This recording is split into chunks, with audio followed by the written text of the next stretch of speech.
Last time on Goblin Piece. Oh, I'm Daniel Green. I'm swimming across the ocean. Golly gee goobers, Goblin Clan, I sure have gotten myself into a mess this time. I wish it wasn't so dark inside of this sea monster. I cast Flare. Pips, what are you doing here? I had to save some rogue goblin children who were inspired to swim across the Pacific by some moron online. Wound up down here with these dog spirits. Dog spirits? I cast Flare.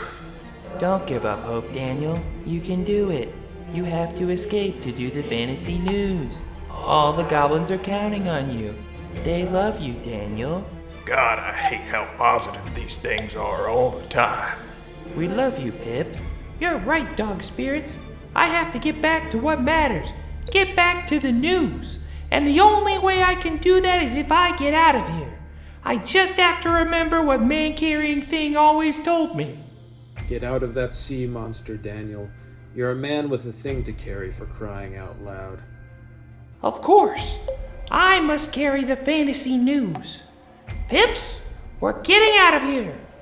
Please tell me we're leaving the dogs behind. The fantasy news must flow! Well, Daniel is currently stuck in the stratosphere, so y'all are stuck with me again. Welcome, everybody. My name is Jackson Diggert, and thank you for joining me for another episode of Between Two Perns. The fantasy news. Get out of here. Now, we've got a lot of ground to cover, and when I'm done here, I've got to go build a rocket to bring Daniel back to Earth. So let's get started. House of the Dragon Season 2 is coming summer 2024. We got a trailer along with the announcement, and I am so insanely hyped for it. It is awesome. And what's crazy about House of the Dragon is we know how it ends already, and yet I'm still unbelievably hyped for it. Call that Journey Before Destination. The highlight of this trailer for me was the masterful decision to show the rinky-dink little baby dragons flying around like little birds in the sky, and we're like, oh man, those dragons are cool. And then bam! Dummy thick Big Bertha comes in and makes you remember just how epic she was in the first season. We've seen dragons a million times, but no matter how many times you see that absolute unit of a dragon, you're gonna clench your booty cheeks every time. House of the Dragon Season 2 coming summer 2024. It'll make you clench your booty cheeks. So next, they're adding Paul Atreides to Call of Duty, which I know some of you are thinking, what? But Paul is Space Jesus.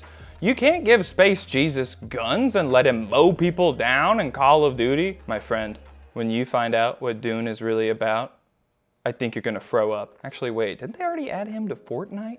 Paul, you dog. Double dipping. This was a big week for fantasy news. We got a lot of incredible looking trailers, but only one of them is something that literally nobody asked for.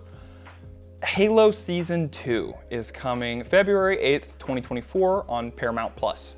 You know, the one streaming service that's an absolute must to have. And can I just say, the balls on the person who edited this trailer together to have the opening shot of the trailer be Master Chief not wearing a helmet when one of the #1 complaints about Season 1 was about him not ever wearing his helmet or armor. Whoever made that decision, how does having literal balls of steel affect your everyday life? Are you banned from the gym because the clinking is so loud when you run on the treadmill? What's kind of appalling to me about this trailer is they just seem to be doubling down on everything that fans hated about Season 1 of Halo. First the helmet, and then they're bringing back Quan's character. All we're missing from this trailer to nail this coffin shut is the terrible writing and a full frontal nudity shot of Master Cheeks.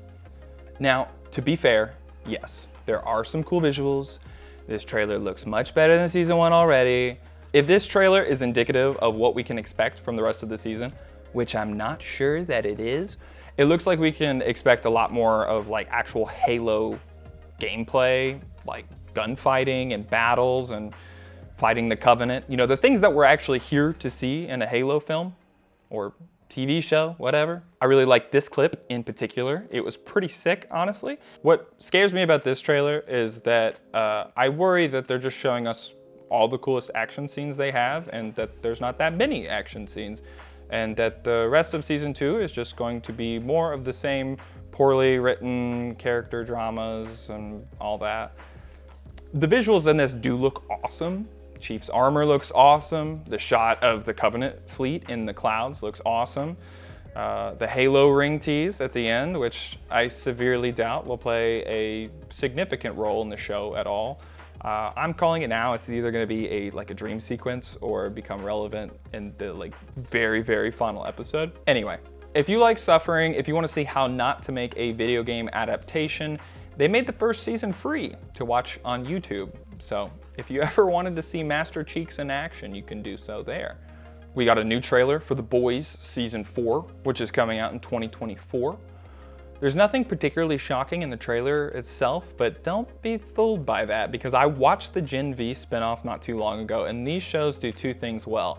One, shock you with gratuitous violence that only a madman could conceive of, and two, meeting their one giant dick per season quota. But if this trailer is indicative of the direction that the show is going this season, this is probably one of the more interesting things that they could be doing. They can't have an all-out war against Homelander in the show because, well, you know, if we believe his power levels, then nothing would be left. Instead, they're setting up this idea of civil unrest with the American people divided between two sides of the soup conflict, with Homelander sort of standing on the sidelines and egging things on. And, you know, from the voiceover, it sounds like he'll just play cleanup crew at the end. It goes without saying, Anthony Starr as Homelander has got to be one of the best casting choices ever made, seriously.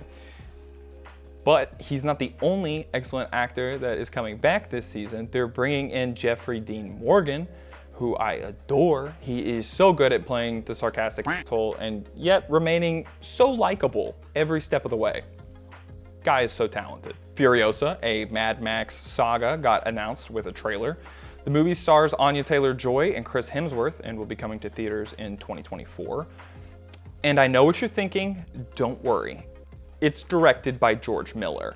Yes, that George Miller. The same one known for directing not only Happy Feet, but also Happy Feet 2, among other titles. The trailer looks cool and I'm excited. Mad Max Fury Road was an amazing theater experience and an incredible movie. But, and don't yell at me about this because I know I've seen other people saying the same thing and I agree with them. I didn't love the amount of CGI that I'm seeing in this trailer. The practical effects in Mad Max for me go a long way in immersing you in the film. And the particular kind of CGI that I'm seeing in this trailer and the green screen, it's the distracting, not very good kind at times. Maybe things will improve. I hope they do. I'm obviously still stoked about it and will reserve my judgment until I'm sitting in a theater. But when they're done right, nothing beats good practical effects for me, and this, to me, looks like they're relying a bit too much on CGI and green screen that isn't that good. So we've had a ton of movie and show trailers, and we've still got more to go. But first, let's take a quick break and talk books. We still like books, right? We still read those? Guys? Robin Hobb has a new edition of Ship of Magic coming out, which has beautiful cover art. You can pre-order it now, but what's really wonderful about this edition is that all 3 books in the series will be published next year, so your shelves won't have to be incomplete for too long. I've never read these personally, but I think I'm gonna have to pick it up because, well, obviously, first, Robin Hobb. Second, because I love a good fantasy set in the high seas, and third, because this John Howe fella can art. I mean, look at these. They're gorgeous. Titan Books also revealed the cover of The Unrelenting Earth, which is the second book in the Rages trilogy by Kritika Rao. The first book was called The Surviving Sky, so you've got time to read it if you haven't before this book comes out on June 18th, 2024. Brandon Sanderson's Sunlit Man got a cover reveal for the commercial edition, which is launching March 5th, 2024. And look, I probably don't already have to tell you this because if you're here, you probably like Cosmere and you probably already saw Daniel reviewed this book too. But if you're caught up on Stormlight Archive and the rest of the Cosmere, I am begging you to read this book. I've been doing a lot of traveling for work this year, so I bought the ebook for my phone so I could read it without carrying my leather bound around everywhere. And you know how people usually stand up as soon as the airplane lands? Not me.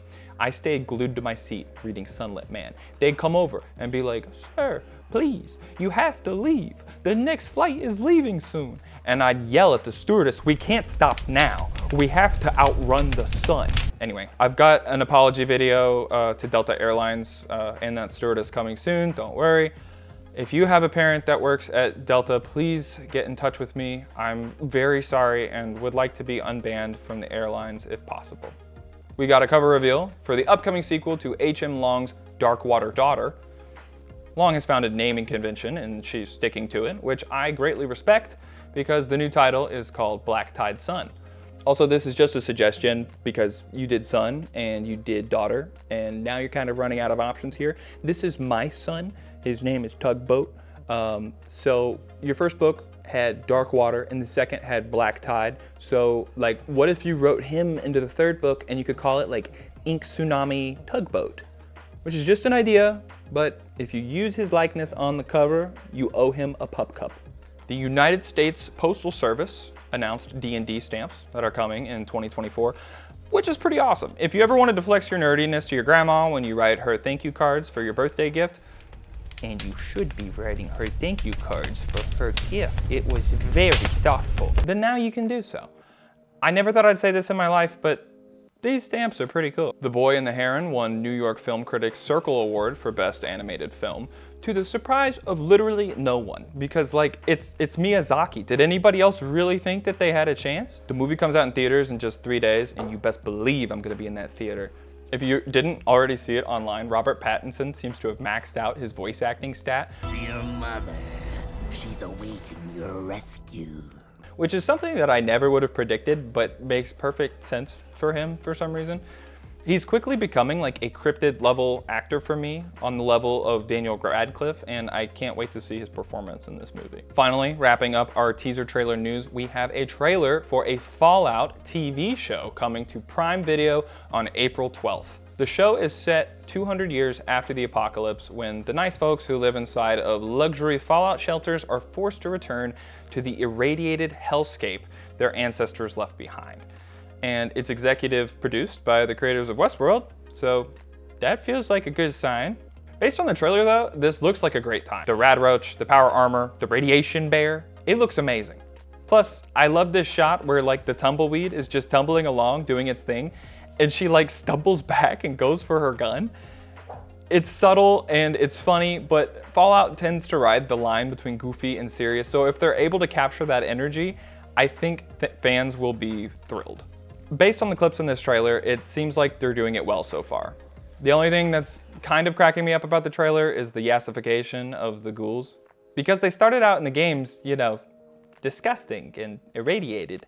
And now with the right waggle of eyebrows from the ghoul in the trailer, I am absolutely going home with this dude. Jokes aside, the CGI looks great. It looks faithful to the source material in all the right ways, and as long as they don't Rings of Wheels of Time of power it up, things are looking good thus far. And the last piece of news is actually a favor that I'd like to ask. If you're a fan of fantasy novels, if I've ever made you laugh in one of these episodes of Fantasy News, please consider coming to my YouTube channel at the link in the description below and giving one of my videos a try. Right now, it's all satirical interviews with authors in the vein of Between Two Ferns. There's a brand new episode up right now with international best-selling author of the Demon Cycle series, Peter V. Brett. We filmed it at New York Comic Con and it was a lot of fun, so please go check it out if that sounds at all interesting to you. If you want to see me roast and make fun of your favorite best-selling authors like Brandon Sanderson. Oh, you'll trade me vitamins for a patent on hormones? Yeah.